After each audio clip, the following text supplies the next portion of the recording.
We are with Shannon Burrows. Hello. 30-year breast cancer survivor and CETI master trainer, to continue with our educational videos on shoulder range of motion. Today we are going to do shoulder flexion.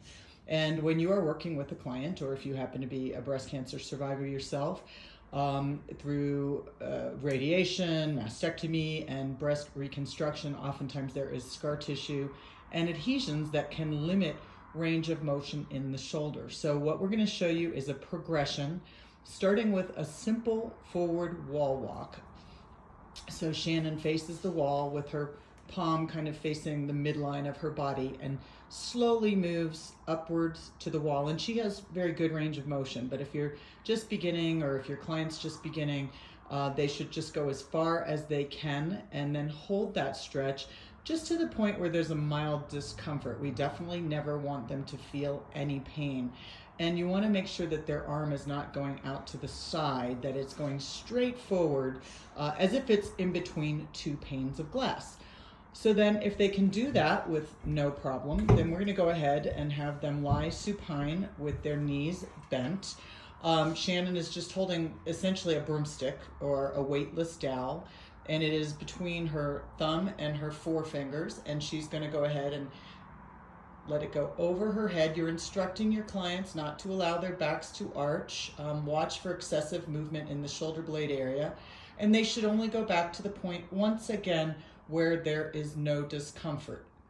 Now, our goal is that any given person should be able to get between 150 to 180 degrees range of motion in flexion, which if you'll consider a straight line and watch how far Shannon goes back, I would say, if I had to guess, she's probably at about 150, 160.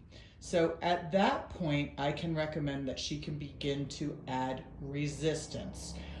So Shannon's going to come on up, and we're going to show you a simple frontal raise. Now, mind you, this is only partial range of motion. We are not going through the full potential 180 degrees, but this will strengthen the muscles in this plane of motion. I typically advise people not to go above shoulder height unless there happens to be a sport-specific reason to do so, because oftentimes that's where impingement occurs. She could also be, and Shannon, you can do a couple more of these or take a break. She could go back to lying supine, but instead of using a weightless dowel, she could be using a cable or dumbbells to do what we would call a pullover, which will get that full range of motion.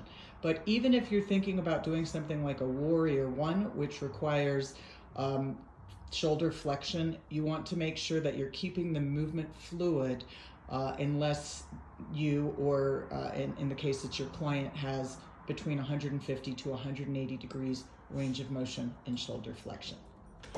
Thanks, Shannon.